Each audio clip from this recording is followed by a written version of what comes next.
Let's talk now to Georgina Wright from the Institute for Government. That's a non-partisan think tank. She's here with me now. Now, Theresa May could hardly speak. She's losing her voice. She had a late night in Strasbourg. And what is the sense of what she's achieved? Because that's crucial to how they vote tonight.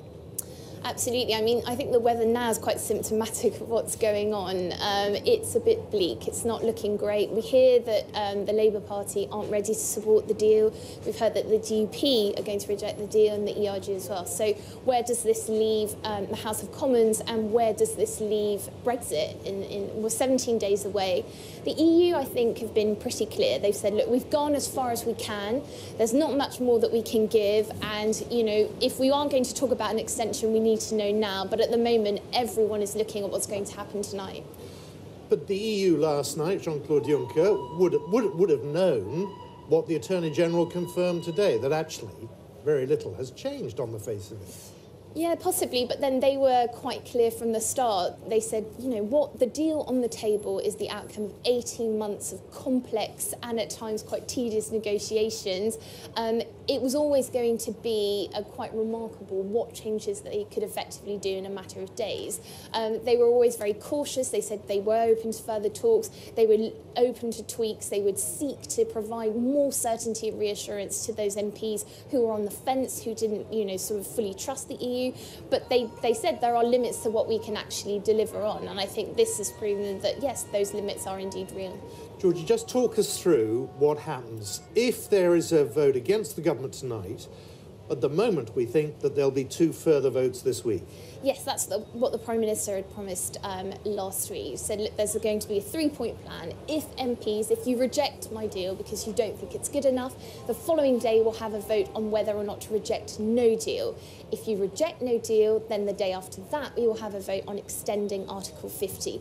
But then, of course, what we forget is the EU would have to agree to that extension. Now, what you hear is that they would agree to it, but for how long for? We've got those big European Parliament elections in May, and what the Jean-Claude Juncker said yesterday was, look, if you, the UK, are looking to remain past May, you're going to have to organise European Parliament elections. I'm not sure how that will go down in the House of Commons. If there is an extension, and Theresa May mentioned this in her debate speech this afternoon, there is the risk that Brexit is lost altogether. Well, of course, because the further you kind of extend these, the further you leave space for other actors to come into that debate. And we know for a fact that some MPs oppose Brexit altogether. We know that the Labour Party supports what we call a softer form of Brexit. And of course, what the Prime Minister is saying, particularly to her backbenchers and to the IfG, is if you reject my deal, there is a risk that either we will go towards a softer form of Brexit or no Brexit at all. What's emerged today is just how crucial the DUP support for this has been. At the moment, it seems to be tending away from this. A lot of Conservative backbenchers were looking to the DUP to see how they were going to respond. Yeah, absolutely, because one of the main stumbling blocks was, of course, the backstop, the Northern Irish backstop. If it came into force, that the UK would be trapped in this customs arrangement with the EU, and that Northern Ireland would be subjected to more rules, EU rules and regulations than the rest of the UK. So some Conservative MPs were thinking, well, if the DUP are happy with the deal that the Prime Minister brings back, then we're willing to support it as well. Of course, if the DUP have rejected it, then those who are on the fence are going to think carefully about how they are going to cast their vote tonight. What struck me just watching that debate was how many empty seats there were behind the Prime Minister on the Tory side.